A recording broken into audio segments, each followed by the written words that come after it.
we're going to go ahead and get started. I just want to say how excited I am to be here, how excited I am to have all of you here. Hello, everybody. Welcome to the webinar launch of the National LGBT Cancer Network's latest LGBTQ plus focused cessation resource, Outlast Tobacco. So my name is Bryce Moore. My pronouns are he, him, and I'm a project specialist with the network. And so I'll be serving as your host today. Now, we know that LGBTQ plus communities are less likely to be aware of tobacco cessation resources and Quitlines, and are also less likely to use them. And so we hope that this resource is really going to assist and increase understanding and usage for the LGBTQ plus community of and around Quitlines. So today we have an outstanding panel. And when I tell you they're outstanding, they are outstanding. And that panel is going to include folks who are tobacco control and cessation experts. They're going to be sharing their expertise and knowledge around cessation with us. And then you're also going to hear from LGBTQ plus community leaders who have used tobacco and they have now quit. I promise you, you all are not going to want to miss it. But of course, before we get started, I would like to welcome our Executive Director, Dr. Scout, to say a few words. Thank you so much, Bryce. I certainly appreciate it. So as some of the people that you are about to hear in a little while know, we have actually been trying to get this project to happen for a number of years now. Thomas, actually, who's going to be speaking later, was helping us put together our original proposal for it a while ago. And it really grew out of this idea that we spend so much of our time talking with state departments of health and how they should do a better job engaging the queer communities. And one of the things, if you're ever one of those groups, you hear us say all the time is you should have tailored resources reaching out to our communities, because one size does not fit all for us, particularly, especially in the current kind of political state where we hear a lot of negative messages coming from governments, unfortunately. So that being the case, it's really even more important to make sure that when you're trying to engage our communities in something as critically important as tobacco and smoking cessation, that you do something that where we can see ourselves be represented somehow in the outreach materials. And so one of the things that also really is something that we've been trying to respond to and struggling with and working with different states on how to respond to is that research study that you will also see, I think, a little bit later here, showing that even when our community members smoke and really want to quit, we're much less likely to use the funded ecostructure of cessation services like the Quitlines.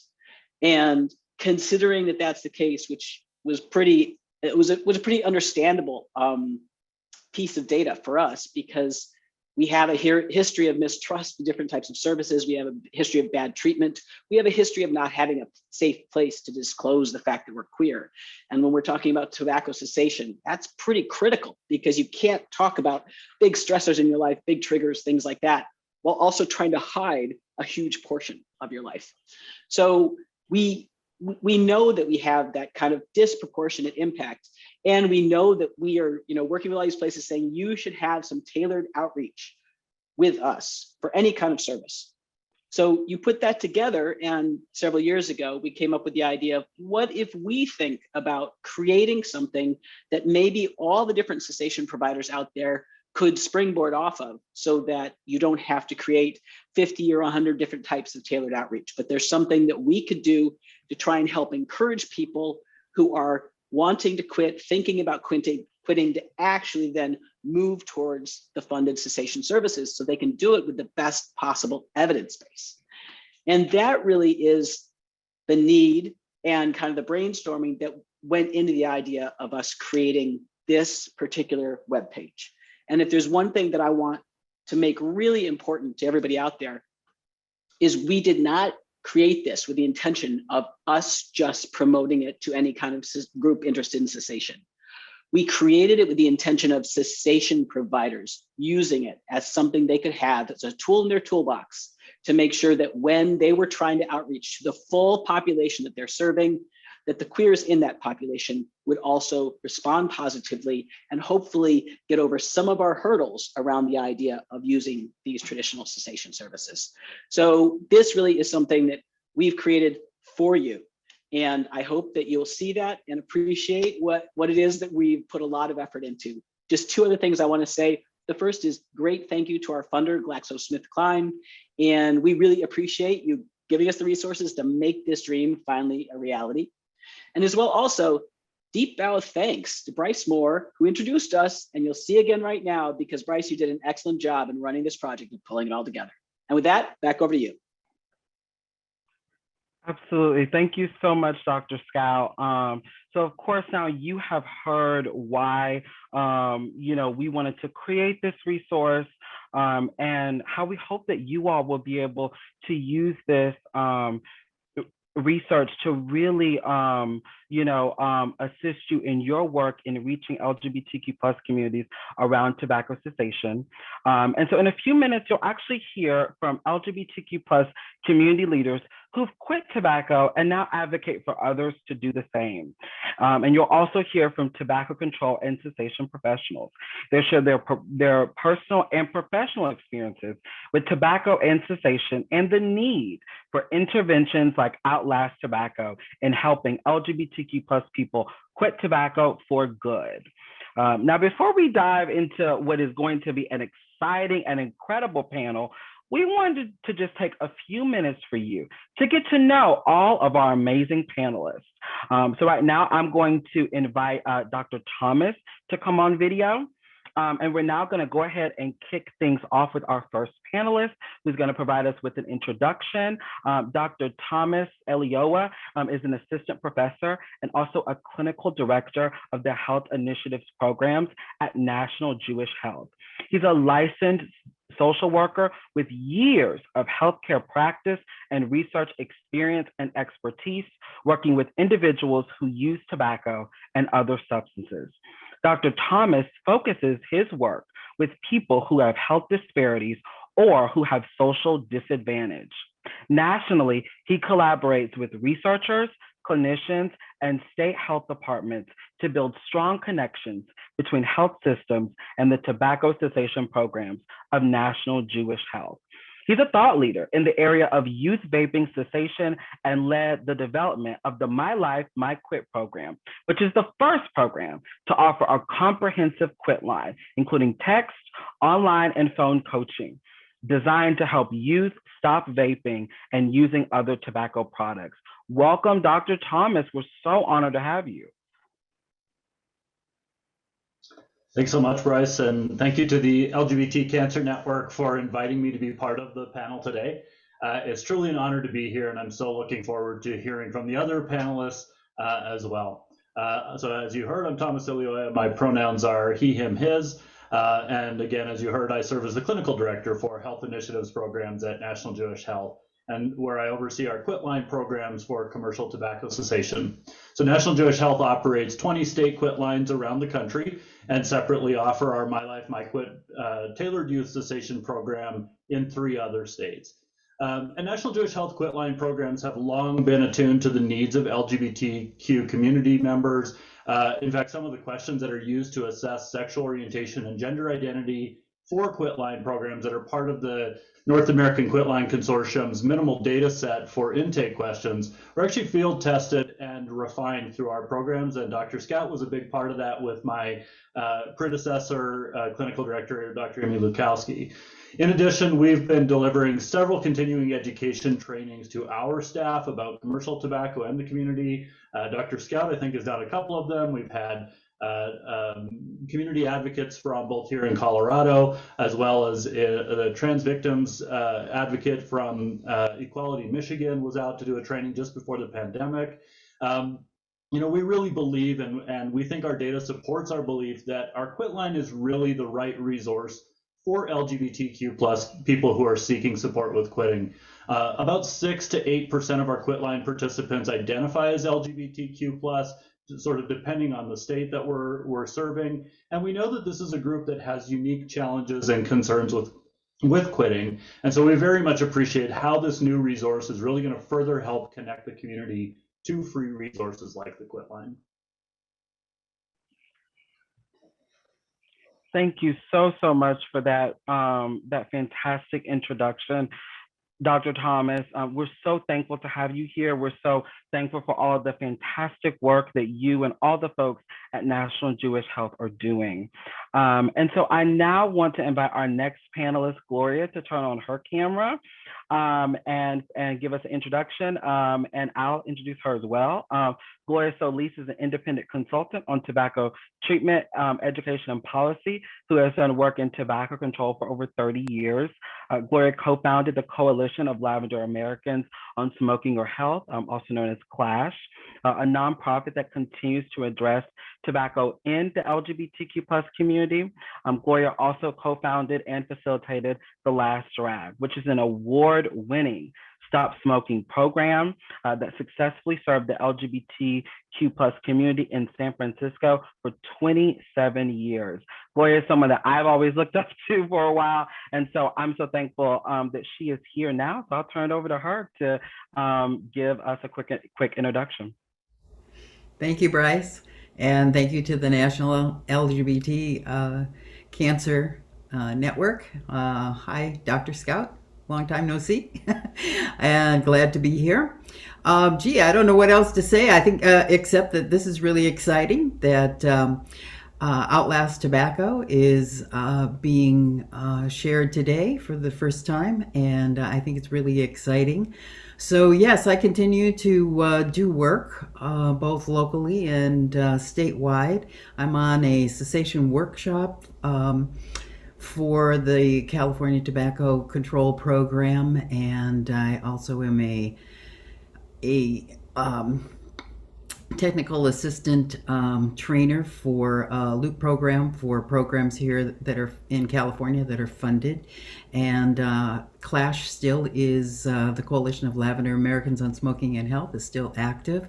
We did a lot of work, not only in our community, but for things such as helping pharmacies to become smoke-free, and also pride events to become smoke-free.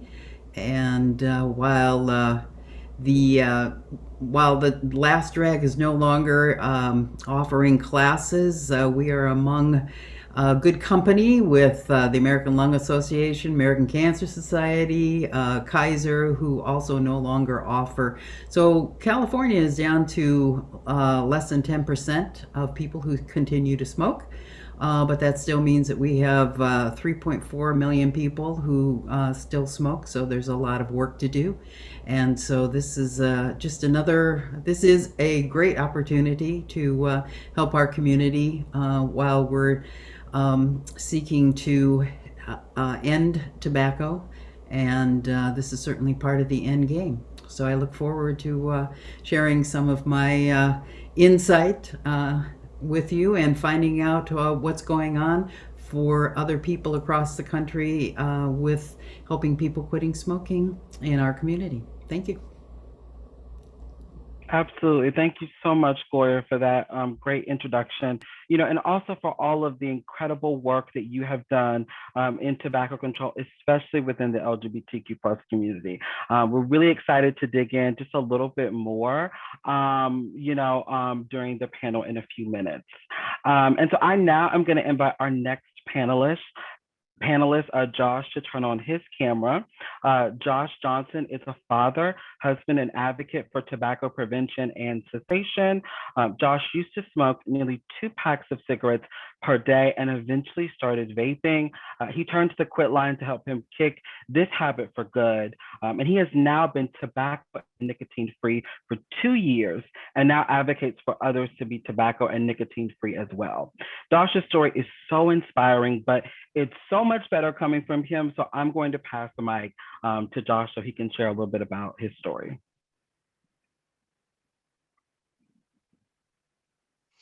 Hi, how's it going? My name is Josh. My pronouns are he and him. And I, like Bryce said, I used the Quit hotline here in Colorado to help me get over nicotine and tobacco use. I was smoking a pack to 2 packs a day, and I was stressed all the time, and a lot of things were going on, and one of those things that I knew that needed to change was me using these products and how it could affect my children. And used the Quit hotline, and they helped me out with smoke aids and therapy every day. Somebody would call and text, and the therapy wasn't just geared towards helping quit smoke. It was towards the other things, the other factors that people don't take into account when it comes to quitting is, the everyday stress that people go through, paying your bills, feeling ignored, or anything, whatever it is.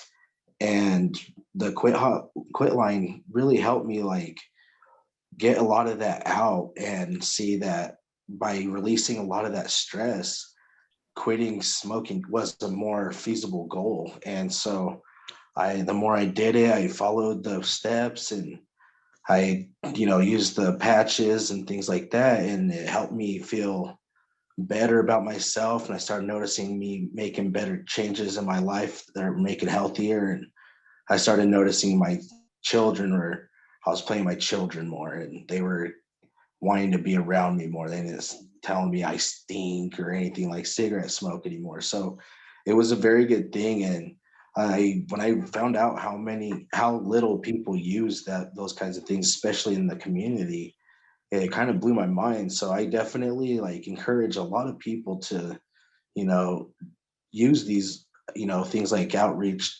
tobacco, and, the Quit hotline and other resources, because, that is it's a very good thing to have, and not a lot of people take advantage of it. And without it, I honestly don't think I would have quit.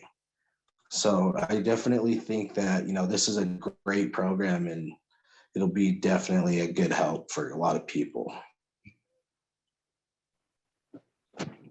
Thank you so much, Josh, for sharing your story. I can tell I've seen Josh's story, and it's absolutely amazing and so incredibly inspiring. Our project manager at the National LGBT Cancer Network, Noel Larkin, dropped that link in the chat, so you all can go after this webinar, can go check out Josh's story. It's really, really, really amazing, and we're so lucky to have you here, Josh. And so now it's my pleasure to introduce our next panelist, our final panelist. And so now I'm now going to invite Jay to turn on her camera. And so Jay Mercedes Cardona is the founder of Transitions Louisiana, an LGBTQ plus community center in development to serve the Louisiana area and empower queer folks to thrive and live healthy and honored and dignified lives. Jay is the first Latinx transgender spokesperson for the Center for Disease Control's HIV Treatment Works campaign, and a White House consultant for the Office of National AIDS Policy. Jay is also a former user of tobacco who has since quit and now encourages others to do the same. Thank you so much for being here, Jay. Hi, how are you doing today? I'm glad to be part of the panelists of a very exquisite panel. And I want to tell everyone that I've been tobacco free now for quite a while, but I had smoked for 25 years. And I just began with peer pressure and wanted to be like the next cool person and have a cigarette hanging out like everyone else did back in the G, way back in the day. But quitting has helped me learn more about health, and being one of the first transgender people ever hired by the state of Louisiana kind of made me feel good about different life choices that I made. I'm so glad to be able to share my little 1-2 story with you guys. Feeling very honored to be chosen for this panel. Let's see. I'm just a regular person. Has done several different campaigns and trying to help the cause for LGBTQ policy and hopefully better the world. That's me, Jada Cardona. Well, you are more than just a regular person. We appreciate so much your advocacy and all of the incredible work that you have done. And so we are now going to invite all of our panelists to come back on video. And we're now going to go ahead and get this fantastic panel started. And so I want to start with the first question, and it's for everyone on the panel. Anyone who wants to answer can answer this question. So we know that from research that LGBTQ plus people are less likely to be aware of Quitlines and are less likely to use them. And so again, open question to to any of our panelists who want to answer. My question is, why do you think that is, and what can be done to ensure that Quitlines are inclusive and welcoming of LGBTQ plus people?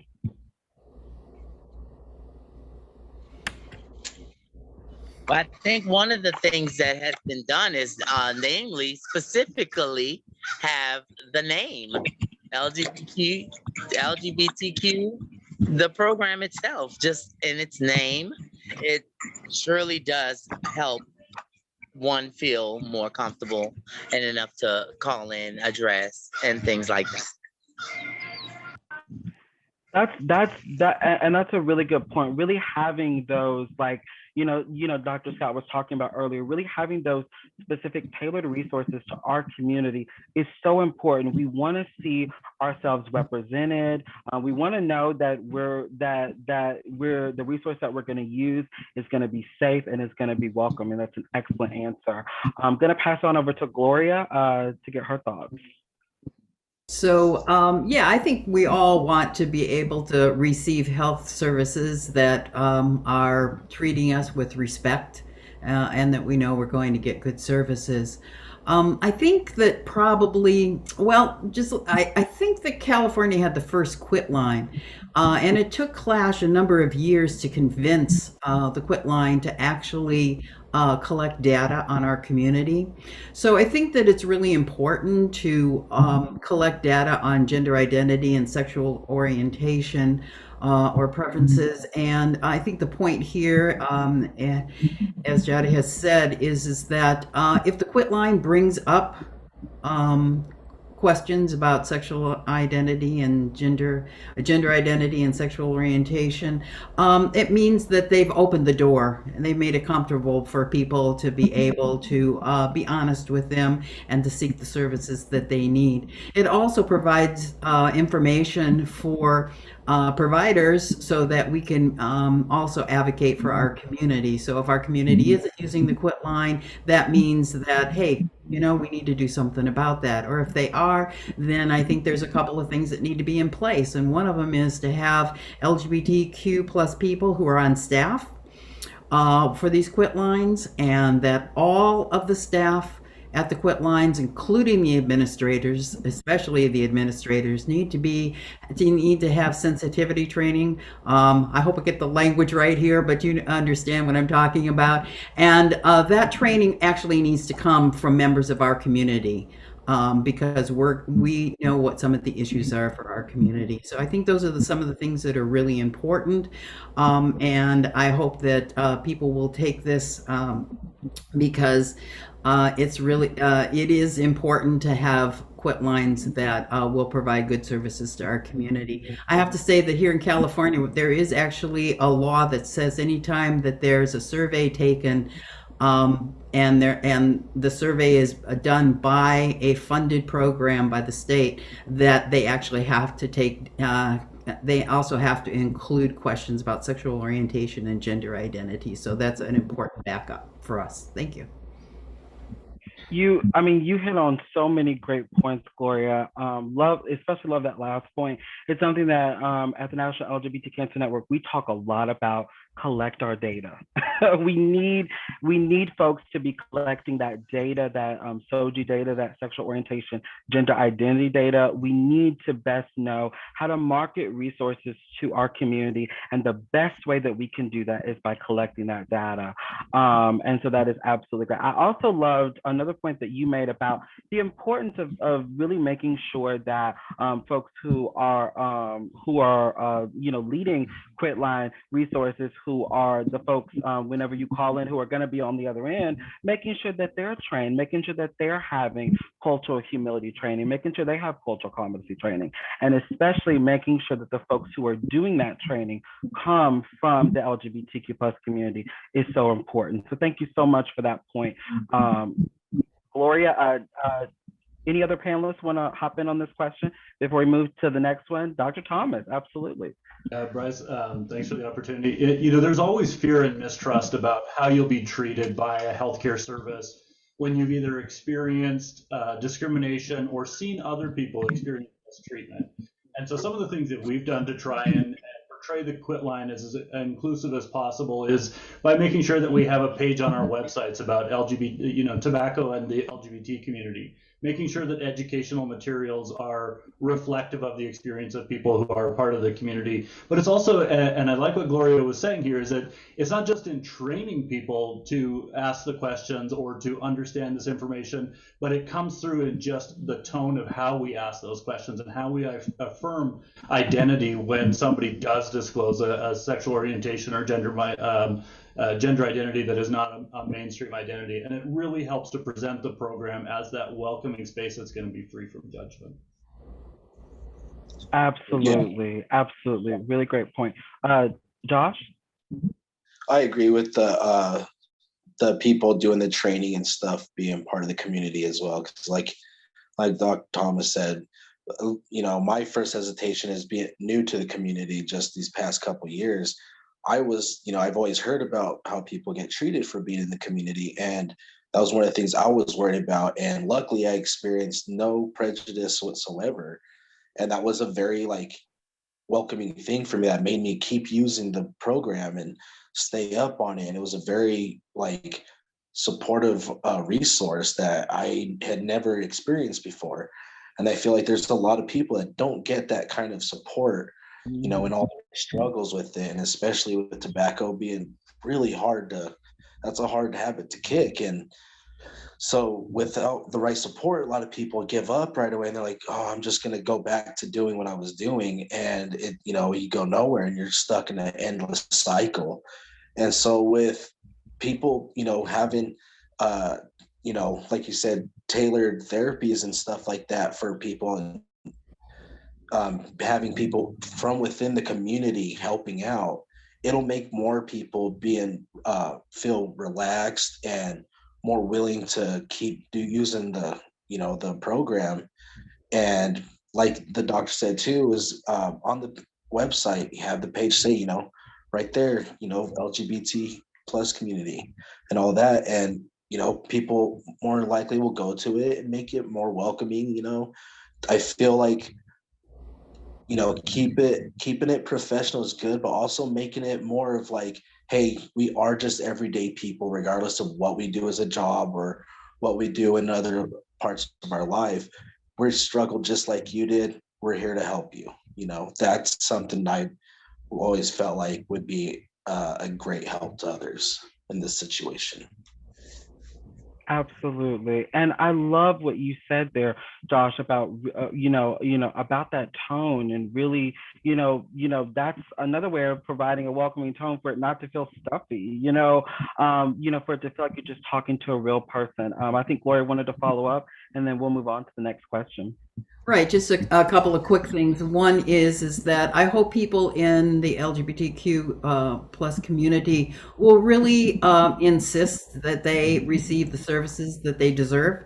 So if you're put off by somebody, I would ask for somebody else. I think that's really important. And the other thing, and this is really a question, and I don't expect to follow up on it, but a lot of young people today, obviously nobody wants to be put in a box, but there's a tendency not to identify our sexual orientation or gender identity in some of these boxes. And I think that's a real challenge for us who are providers to be able to collect that data and be able to serve the community. So I hope we'll do some more thinking about that in the future. Thank you. Absolutely. Such a great point, Gloria.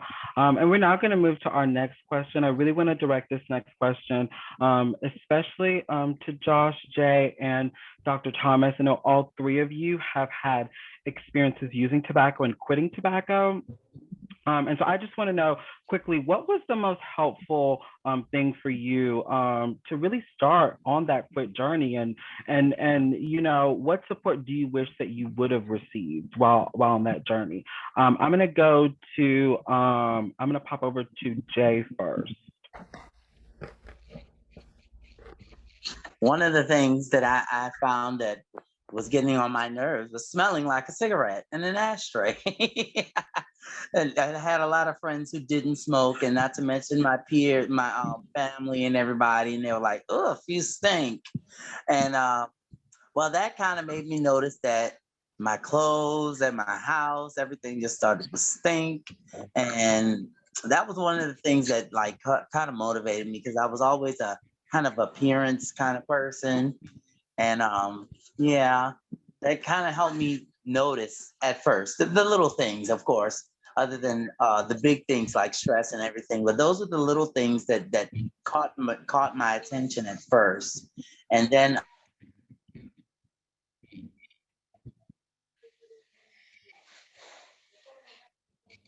Did we lose you, Jay? I think we might have lost you. Oh, Okay, we're gonna go ahead and pop over to another one of our panelists while Jay gets the audio issue sorted out. Josh, what are your thoughts? Let us know. uh, the thing that helped me the most was definitely having the therapy thing to help me out, like the constant encouragement, because I also struggle with some mental illness and stuff, and I know a lot of people do, and with that, and then being new to the community, everything was just, was all new and stuff like that to me. So, I was a very timid person. The thing that I struggled with smoking was, having that support, so having the support from someone that was outside of the family and, didn't make me feel judged because they knew my past or anything like that. Just that blank third person point of view was just like, hey, well, this is what I see, and this is what I think you could do to help. And it was great. Like having someone not making me feel like I'm gonna be judged and accepting, you know, oh, they didn't care that I'm gay, or they don't care that I have depression or anything like that. What they care about is helping me get to my goal about, working through this step by step. And if that meant helping address those issues, that's what really helped me the most. And it's a resource that I feel like a lot of people don't get.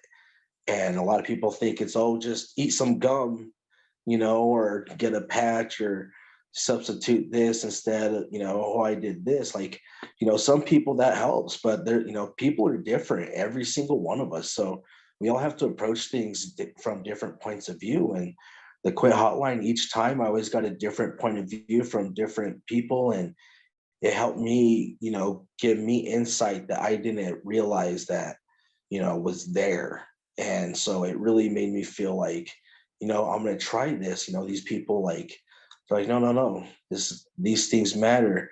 This is what needs to be addressed and taken care of so that you can achieve your goal of quitting, you know. And so it was just like that. Absolutely. And I started noticing the positive impact it was helping with my family and with my fam, especially my sons and stuff. They, will sit by me more, like how Jay was saying earlier, the smell and stuff. And I got tired of Right. tasting bad things, all the time in my food. And I was like, oh my gosh, this has got to stop. And I started like having problems breathing, health issues. I was like, this is over with. I'm done. And that's when I decided to Right. call, and I'm working through it. So Can I just say, Josh, I'm so happy that you were able to quit. I'm so happy that you were able to use the quit line in order to quit. I think you're just such a great representative for the quit line. And it's just absolutely amazing, your story. And thank you so much for sharing. Last, gonna pop it over to Dr. Thomas, and then we're gonna move to another question. Always hard to follow up Josh's story. I always his video is one of my favorite ones of people who have used the Quitline and talking about their experience. I was fortunate because I had a roommate who was an addiction counselor when I decided to quit, and so having, again, it's that same thing of having support and having somebody who could direct me to resources that would increase my chance of quitting for good, like nicotine patches or gum. It was immensely important. And it gave me hope that I could quit, even, despite all of the starts and stops, because it was not an easy process. It took me about a year of constantly starting and stopping before it finally stuck. But having somebody who supports you through those ups and downs, like Josh was saying, it was the same experience for me. That was absolutely key to being able to quit for good. Absolutely, absolutely. Thank you so much for sharing as well, Dr. Thomas, and thank you also for now you are helping other folks quit with the great work that you all are doing at National Jewish Health. So I think it's a beautiful story. And so the next question is specifically to Gloria. So you have facilitated one of the only LGBTQ plus focused cessation programs in the country. And so I just wanted to know, what were some of the lessons that you learned while creating the program, The Last Drag, and what message do you have for those working in tobacco control and cessation? Oh, thank you, Bryce. Yes, I was fortunate enough to be able to be asked to start a stop smoking class for the LGBT community in San Francisco. So obviously there was a concentration of lesbian and gays, transgender and bisexual people in San Francisco in the Castro district, and with lots of clubs and bars and social services and health services and things like that. So there was what I guess you would call a critical mass, and we were very fortunate to have the Department of Public Health Tobacco Free Project fund us consistently through all those years. And I'd like to believe that my friend and co-worker Bob Gordon and it was also due to our commitment that there should be services that are free offered to our community. And so that was certainly part of it. It was also, I think, important to to establish, let's say, the Coalition of Lavender Americans on Smoking and Health. We quickly knew that it was really important to raise the issue of tobacco, commercial tobacco, and its impact in our community. And it was also important to advocate for our community to be funded by the California Tobacco project here in San Francisco. So you're going to have to bear with me. I could probably talk about tobacco control for 6 hours or more, so I will try to be a little concise here. There's a few insights that maybe I could share or raise as issues, and I'll try to be concise. But let me first start with a story. We were lucky to have like 15, 20 people in a class after recruiting through 30 people and at least hold 4 classes a year. So we held graduations at the end of a 7-session class. And I remember this one time I was handing out certificates, and I handed this woman a certificate, and she was a professor at a local university. And when I handed it to her, she says, this probably cost me more than my doctorate. So it turns out that there is something called, let's see, I wrote it down here, sunk outcomes. In other words, people invest in something even for a long time, and so it's really hard to give it up. So I think it's really important to remember that, people who continue to smoke need to receive a lot of that encouragement, right, Josh? I think then Thomas also, you've mentioned it too, that support is really important. And I think that's one of the things that came out of that class was the more supportive that one another were of one another, the more successful the class was. So I think there's a couple things I learned. I don't call people smokers anymore because that people who smoke smoke. Smokers smoke, and it's an activity, not an identity. So I've decided that to change. I mean, everybody can change their behavior if they happen to smoke. So I changed my language. Try to normalize the quitting attempts, as people have already spoke about, because it's not necessarily a cold turkey event that we need to normalize making quit attempts. I also think that it's really important that we do get support from other people in our community, and again, be able to uh, learn from ourselves, in terms of research and services and programs. As here in California, as we begin to think about the end game, one of the things that we've been realizing, which maybe other states you've already begun to do, is that we've been more embedding cessation services in other programs, using the national clinical best practices. In behavioral services, for example, or HIV services or transgender clinics, where you ask, advise, and refer. So this is a really important, especially to have a service, to have a website like Outlast Tobacco. So that's really important. And the other thing that I think we wanted to get to, Bryce, too, was to realize intersectionality. And I think one of the other things that I learned along the way is that instead of thinking about competing or splitting the pie up, that it was really important to develop relationships with other priority populations, especially ethnic and language programs, not only because we had more power together, but also especially for the LGBT community. Those other programs also serve our population. So I think that's really important too. Okay, that's it. Thank you. Absolutely. Look, Gloria, I could listen to you all day, give a master class. I mean, I'm also a tobacco control nerd, so that's probably why, but I just admire all of the work that you've done. Thank you so much for that. My last question goes to both Josh and Dr. Thomas quickly. I really wanted to just ask specifically, I know Gloria already kind of answered this question, but you all have had a chance to view our LGBTQ plus focused cessation portal, Outlast Tobacco. And so I really just want to know from you all how you envision it helping other LGBTQ folks begin their quit journeys. I'm going to start with Josh first. Honestly, I see it like definitely making people feel more welcome and encouraged to, that they're on the right path. It's gonna help people feel like, this isn't an impossible task. This is something that can be done. And with the help you receive from it, it'll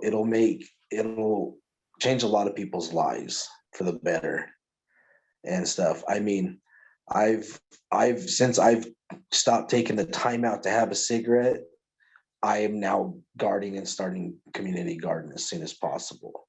And so I think that by using the program, I see it helping a lot of people start becoming more active in the community, active in their neighborhoods and things like that, and finding things to be more, putting that energy instead of smoking and using those products towards more positive and like lasting projects and ways of life.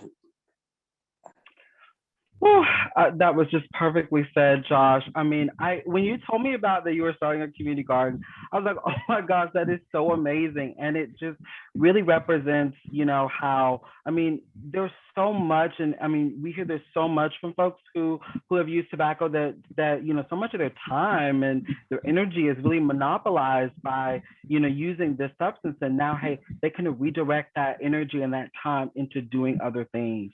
And I love it. Again, just want to underscore, if y'all haven't already checked out Josh's amazing story, please go check it out. Dr. Thomas, you have the final word. It's hard to keep following Josh because I'm always inspired by his story. So, but I will say this for the webpage for Outlast Tobacco, making that connection for folks in the community to a resource like the Quitline is just it's so needed. And what it says, what I hope it says to the community is that the LGBT Cancer Network is endorsing Quitlines as a resource, and that's really critical from the perspective of a Quitline service provider. That we know that the community is endorsing us as a service, and we take that very seriously. And that on the flip side of that, it also means that we want to hear from people if your experience was less than supportive in every way, because that's only how we can continue to improve our services for the community, make sure that it is a resource that is best available for everybody. And we can only do that by hearing voices from people in the community. Awesome. Thank you so much. That was very well said, Dr. Thomas. Thank you so much to all of our panelists for a fantastic panel.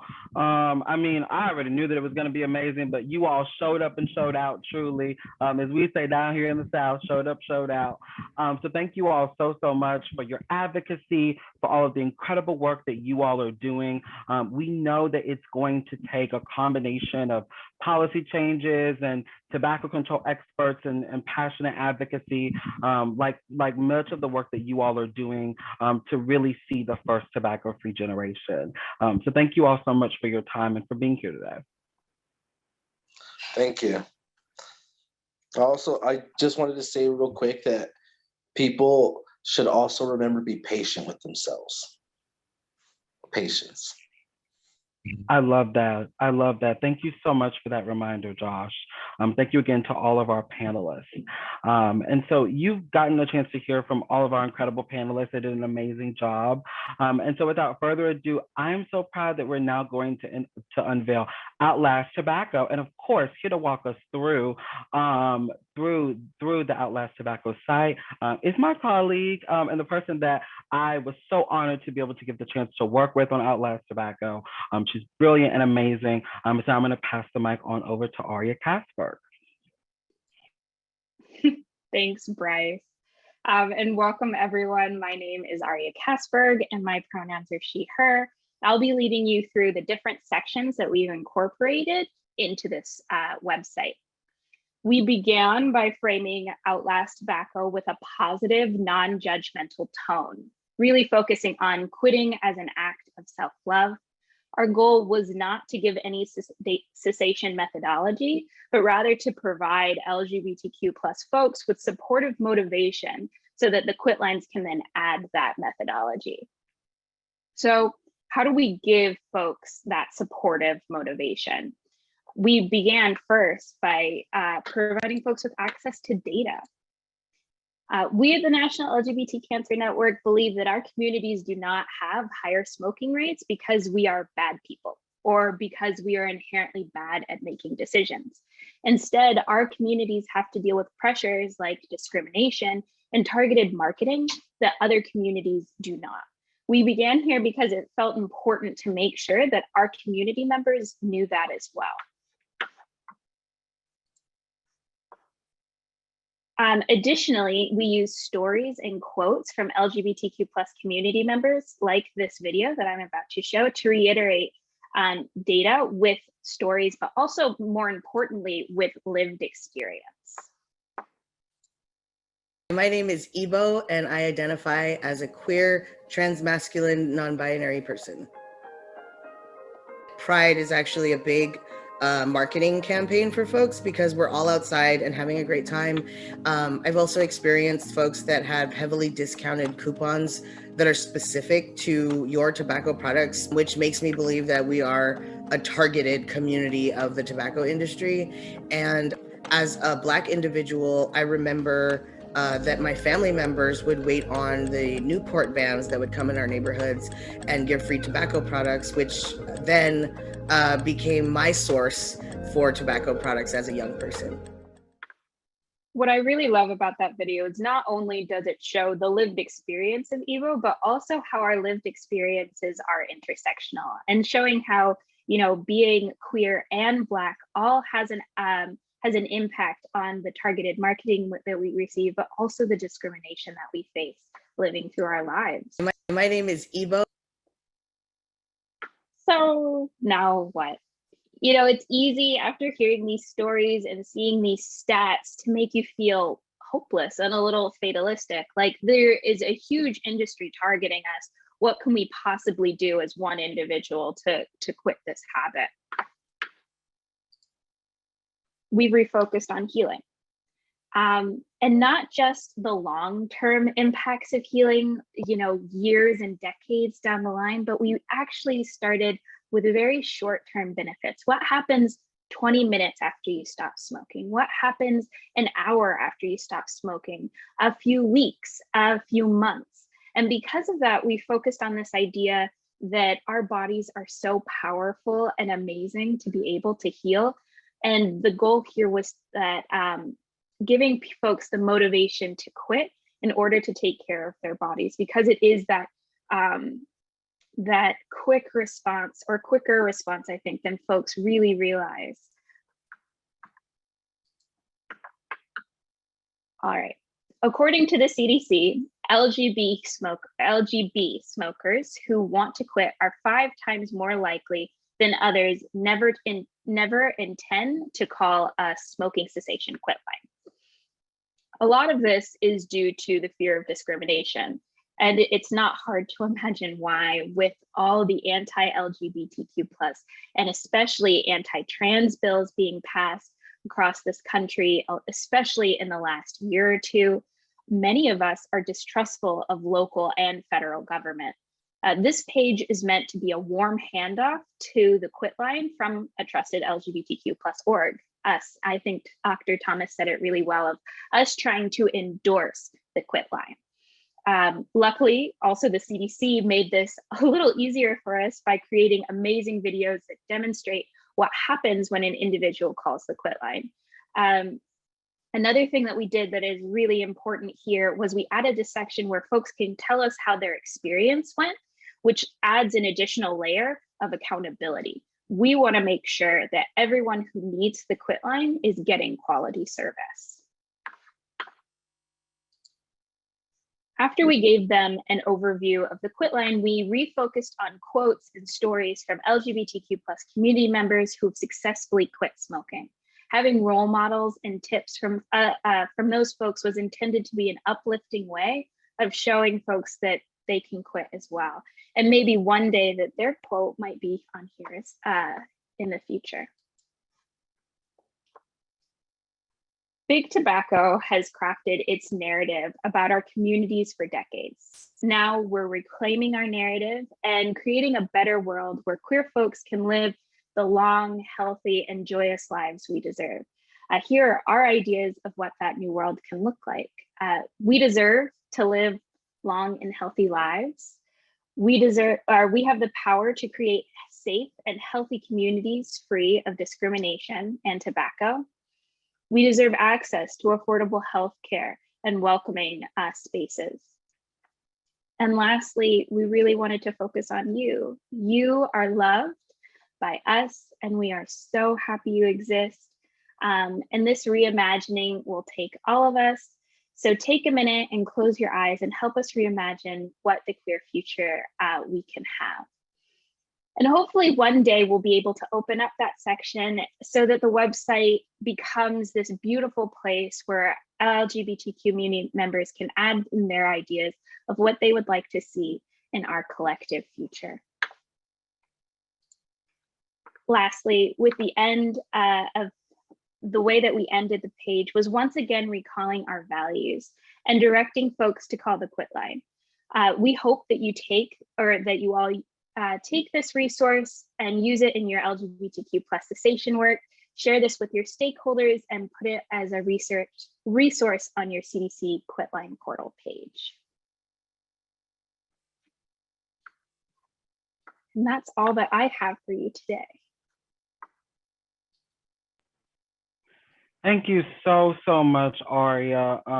I just want to say to you personally, there's no one else that I would have wanted to work on this amazing resource and site with. You've been an amazing partner in all of this, and so thank you for all of your work. I am going to say this again as we reach the end.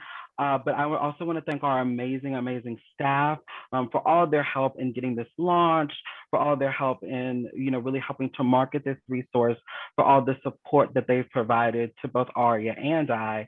Noel just dropped the link in the chat for you to go and view this resource. And so as we finish up, I really wanted to just, to just plug a few things. We have so many exciting and amazing things always going on at the National LGBT Cancer Network. We're always doing something. It's always busy over here. And the first thing that I wanted to shout out is that we have amazing, amazing free virtual Zoom support groups for LGBTQ plus folks who have cancer or who had cancer. And so this is great support, that is offered to folks throughout their cancer journey. It's hosted 3 times weekly. And so the link to that flyer is going to be, no, already dropped that in the chat, as well as a link to sign up for those support groups. The next thing that I wanted to plug is this amazing program that Aria and resource that Aria has been working on. I know it was plugged by both Scout and Aria in our chat, but I'm going to plug it again. It is an amazing, amazing resource, Welcoming Spaces. It's a result of the collaboration between expert physicians, psychologists, researchers, educators, trainers, and patient advocates from across the United States. And it's finally launched. Welcoming Spaces is our new LGBTQ plus cultural humility trainings that are designed for anyone who works in the healthcare system, also broadly, anyone who is even working in public health, period. And so it's really developed in collaboration with the Society of Gynecologic Oncology. The trainings are gonna feature 8 free online modules, each about 45 minutes, and they're all available for CEs. The first module of the online training, which provides basic LGBTQ plus introductory terminology, as well as tools for breaking down assumptions and developing strategies for addressing harmful interactions, is available now on our website. And the following 7 modules are going to be released throughout this year. And so going to the next thing, of course, we always, always, always appreciate your feedback. Your feedback helps us to create better content and to create better and amazing webinars like this one. And so that link is going to be dropped in the chat for you to fill out. Also, if you're a fan of this webinar, if you're a fan of the work we do, let us know. We want to know how well we're doing. So you can also leave us a review and brag on us all you want on the Great Nonprofits website. That link is also going to be dropped in the chat. I just want to thank all of our incredible and amazing panelists once again for just an incredible job top to bottom. We really appreciate their expertise, their stories, and everything that they share. Have to show off this picture of our amazing, amazing staff at the National LGBT Cancer Network. We have some fantastic staff, and they've really done a fantastic job in, really, really helping to support us through this resource. And that's the end of this amazing webinar. I want to thank each and every one of you all for joining us. Please, please, please make sure that you check out the resource Outlast Tobacco. We hope that you're able to use this in the great work that you are doing in tobacco control, cessation, and prevention. Thank you, everyone, for attending, and we hope to see you in the future.